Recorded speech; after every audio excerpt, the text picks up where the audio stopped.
मतलब 5 मिल चुका है जो कि ए को डिवाइड कर रहा है। ठीक है, अगर ऐसा ही 5 हमें और मिल जाए जो बी को डिवाइड कर रहा है, ठीक है, तो इससे ये प्रूव हो जाएगा कि ये हमारा रैशनल नंबर नहीं है। पहले क्या प्रूव किया था कि 5 डिवाइड्स ए, अब क्या प्रूव कर दिया हमने 5 डिवाइड्स बी। तो इसका मतलब ये हुआ कि ए और बी का एक और कॉमन फैक्टर है, वो क्या है, 5 है।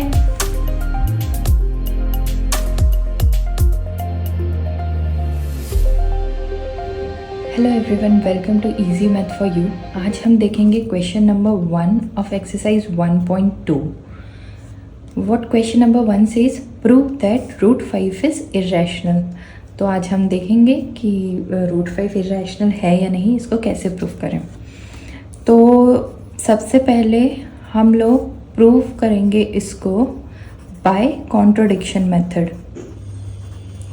क्या कहता है ये कॉन्ट्रडिक्शन मेथड कि जो गिवन है हमें क्वेश्चन में वो प्रूफ करने से बेटर है कि हम उसका अपोजिट प्रूफ करें। ठीक है, तो देखते हैं कि चलो मान लेते हैं कि रूट 5 एक रैशनल नंबर है। ठीक है, अगर रूट 5 एक रैशनल नंबर है तो मैं रूट 5 को ऐसे लिख सकती हूँ p डिवाइड बाई क्यू। ठीक है, p डिवाइड बाई क्यू क्या होंगे, p और q क्या होंगे, इंटीजर्स होंगे कोई। ठीक है, अगर ये इंटीजर्स है तो उसे सपोज करो मैं मान लेती हूँ p 15 है मेरा और q मेरा से सपोज करो 9 है। ठीक है, तो मैं रूट 5 को ऐसे लिख सकती हूँ, ये जस्ट अजम्पशंस है। ठीक है, अब मैंने इसको लिख दिया है, बट अगर आप देखोगे तो इसको हम और सिंप्लीफाई कर सकते हैं। कैसे, इसको 3 से डिवाइड कर सकते हैं, 3 5 सा 15 और 3 3 सा 9, 5/3 ऐसे और डिवाइड कर सकती हूँ मैं इसको, राइट, सिंप्लीफाई करके। तो ये बट इसके अगर मैं उसको और डिवाइड करने जाऊँगी तो ये डिवाइड नहीं होगा, और ये दोनों नंबर्स क्या है, प्राइम है।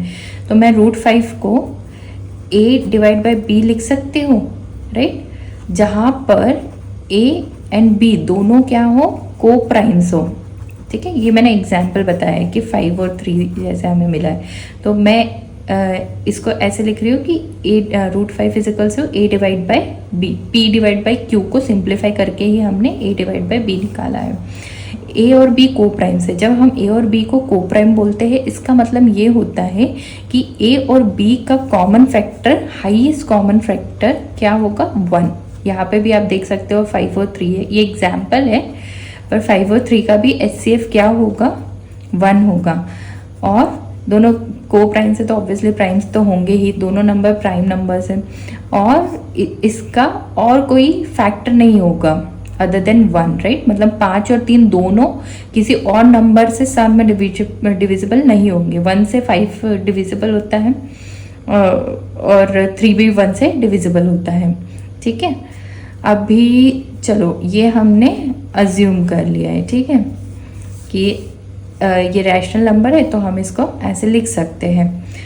तो अब हम इसको कैसे सॉल्व करें, ठीक है। रूट 5 ऐसा कुछ समझ में तो हमें आएगा नहीं, 5 के साथ तो भी एटलीस्ट हम कुछ कर सकते, तो मैं इसको स्क्वायर करती हूँ 5 लाने के लिए, राइट। 5 तो स्क्वायर करने पे ही आएगा, तो मैं स्क्वायरिंग कर रही हूँ बोथ साइड्स पे, ठीक है। अगर मैं इस पे स्क्वायर लगा दूँ दोनों साइड पे तो रूट से स्क्वायर कैंसिल होके क्या आ जाएगा, 5 हो जाएगा। और ये ए स्क्वायर बी स्क्वायर, स्क्वायर इसलिए किया कि लाइक रूट 5 हम इसको ज़्यादा कुछ कर नहीं सकते, 5 एटलीस्ट नोन है, हम कर सकते हैं कुछ तो इंटीजर से ही, ठीक है। अब मैं इसको और कैसे लिख सकती हूँ, बी स्क्वायर को यहाँ ले जाती हूँ, 5 into b square is equals to a square. इसका मतलब अगर आप नोटिस करोगे कि ये 5 की टेबल चल रही है, राइट, और ये कोई इंटीजर नंबर कुछ होगा जिससे ए स्क्वायर, दैट मीन्स क्या हुआ, 5 की टेबल में क्या आ रहा है, ए स्क्वायर आ रहा है। तो इसको ये भी बोल सकते हैं कि जो ए स्क्वायर है ये 5 से डिविजिबल है, तो इसको हम लिखेंगे 5 डिवाइड्स ए स्क्वायर, ठीक है।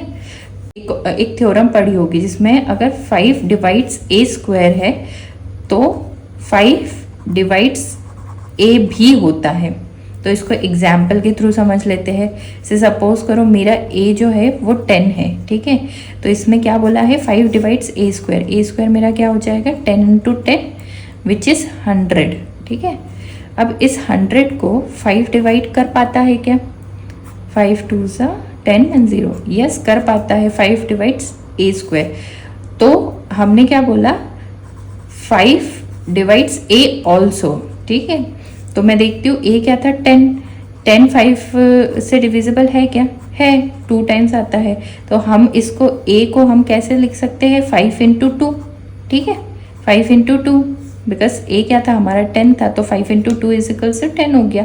तो दैट मीन्स यहाँ पर ए हम कुछ 5 इंटू कोई भी नंबर लिख सकते, राइट। मतलब 5 की टेबल में कुछ कोई नंबर इंटू करने पर ए आ सकता है, राइट। तो यहाँ तो हमने अज्यूम किया था, ये तो हमारा अजम्पशन था, ये अज्यूम किया था कि ए 10 है। ए तो कुछ भी हो सकता है, राइट। से सपोज करो ए अगर 20 हुआ तो मेरा ये जो नंबर है 2 की जगह क्या हो जाता? 4 हो जाता।